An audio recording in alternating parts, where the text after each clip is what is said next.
लगाई मलिनिया कहेले माई माई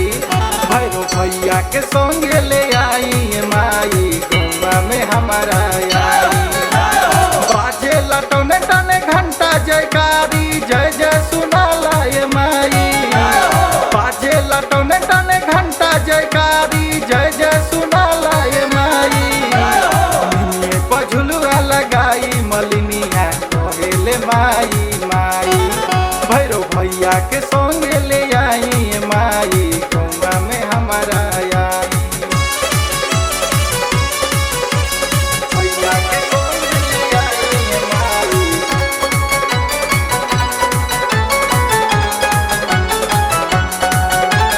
भैया के संगे ले आई माई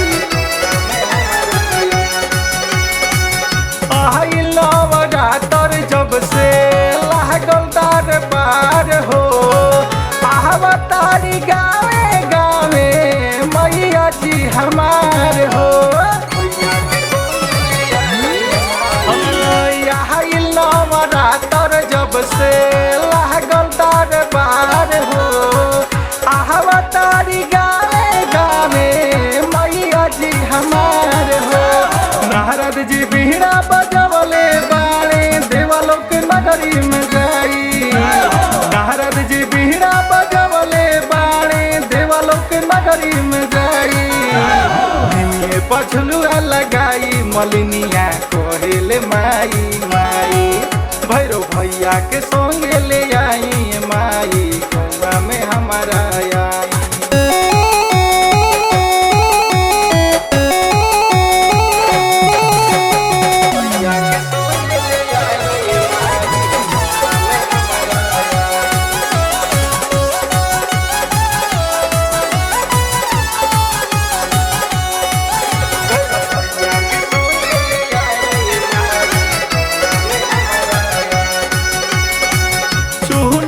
चढ़ाइब माई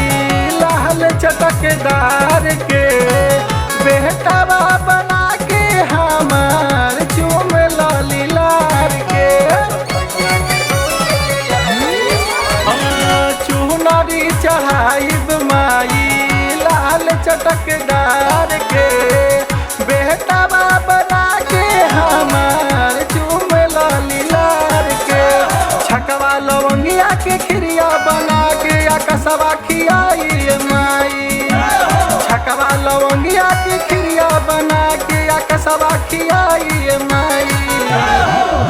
पझुलुआ लगाई मलिनिया कहेले माई माई भैरो भैया के संगे ले आई माई गौवा में हमारा आई बाजे लटने टने घंटा जयकारी जय जय सुनाला ये माई पझुलुआ लगाई मलिनिया कहेले माई माई भैरो भैया के संगे ले आई माई गौवा में हमारा